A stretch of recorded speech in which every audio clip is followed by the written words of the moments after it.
Yun na lang ang pagbabasihan ko para sa current trip setting. Kahit maiksi itong tutorial natin ngayon, mahalaga po ito. So kung nandito rin kayo sa Middle East, pagbasihan nyo rin po yan, obserbahan po ninyo kung nasa ganito kayong sitwasyon o estado ng trabaho.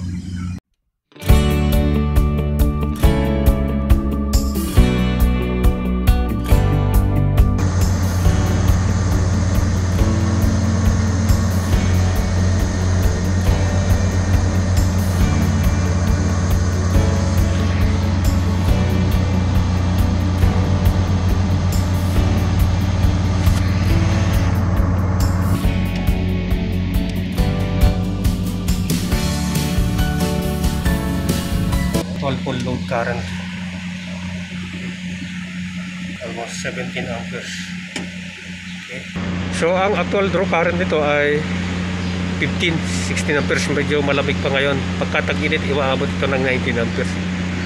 So base doon sa nameplate data, ang actual load, ang full load current nito ay 26 amperes. At kung pagbabasehan natin yung current trip setting nitong overload relay base sa PEC, ay ang multiplying factor niya ay 125%. Okay? So hindi ko po sinunod yon. Hindi ko sinunod yung sa nameplate data. Ang sinunod ko ay itong actual draw current nitong motor na single motor. Then yung multiplying factor 125% base sa PEC at saka sa NEC. Kaya kung susundin ko yung 26 amperes sa nameplate data, aabot ng 32 amperes yung current trip setting ng overload relay. So masyadong mataas. Dalawang motor na kasi yung nasunog dito sa amin. At tinignan ko nga, inobserban ko na masyadong mataas yung current trip setting nila. Kaya ang ginawa ko po ngayon, para hindi masunog at safe, kasi sa akin yung sisi ng engineer namin, bakit nasusunog, bakit ganyan.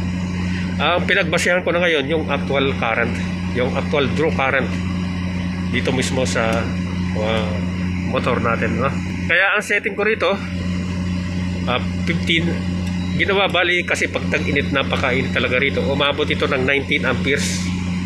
So 19 amperes times 125%. So ang setting ko rito ay sa overload relay 23 amperes. Kasi pag tag-init po, inoobserbahan ko naman 18-19 amperes lang yung actual draw current nito. So kung magkaroon man ng problema sa mechanical side, mag-overload man siya, at least pag-follow niya sa 23 amperes, magti-trip to. Safe ang motor. Hindi masusunog yung motor. Whereas doon sa nameplate data na 26 amperes at 380 volts, na ang multiplying factor natin ay 125%, aabot siya ng 32 amperes. Pag nagkaroon ng problema sa mechanical side o nag-overload, masusunog po yung motor. Aprobado ko na yan dito. Dalawang motor na yung nasunog dito. Kaya ang ginawa ko ngayon ay kung ano yung actual current, no, na dinodraw nitong motor dito mismo, ay yun ang pinagbabasihan ko para sa current trip setting nitong overload relay. Okay po, pero sinunod ko pa rin yung kung ano yung nasa PEC o nasa NEC. Okay? So, para lang maging safe, theoretically kung pagbabasihan natin ng PEC, base sa PEC ay kung ano yung nasa nameplate data ng motor. Tapos yung service factor niya at yung multiplying factor na 125% para sa branch circuit na single motor. Okay po, so yan po yung nais kong ibahagi sa inyo rito kasi nga, para kako hindi masunog yung motor, kung ano lang yung idinodraw nitong current, actual draw current, yun na lang ang pagbabasihan ko para sa current trip setting. Okay po, so yan po yung tutorial natin ngayon. Sana po ay kahit maiksi itong tutorial natin ngayon, mahalaga po ito. So kung nandito rin kayo sa Middle East, pagbasehan nyo rin po yan, obserbahan po ninyo kung nasa ganito kayong sitwasyon o estado ng trabaho. Okay po, so, salamat po sa inyong panonood. Mabuhay po tayong mga Pilipino.